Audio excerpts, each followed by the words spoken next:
Given the function f of x is equal to negative kx plus 2 for x values less than negative 1, and 3x squared minus 2kx for negative 1 is less than or equal to x, or this could be rewritten as x values greater than or equal to negative 1. For what value or values of k will the limit of f of x as x approaches negative 1 from the right be equal to the limit of f of x as x approaches negative 1 from the left? Well, in order to determine the values of k for this to be true, we have to take both of these expressions in our piecewise functions and set them equal to one another. So we have negative kx plus 2 is equal to 3x squared minus 2kx.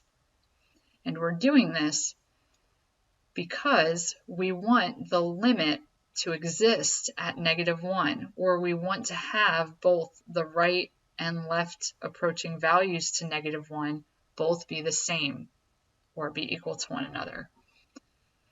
So next, we can substitute negative 1 in for x in both of these expressions or in the equation.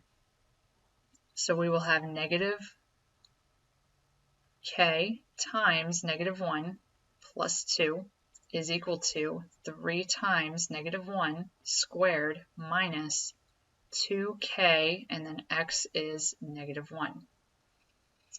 Now let's evaluate and simplify. Negative 1 times k is negative k plus, negative 1 times k is positive k plus 2 is equal to 3 times negative 1 squared. Well, negative 1 squared is 1 times 3 is 3. And then negative 2 times negative 1 here is positive 2k. And now we can subtract k from both sides and we'll get 1k value on the right. And if we subtract 3 from both sides to move the constants over, we will get negative 1. So k is negative 1,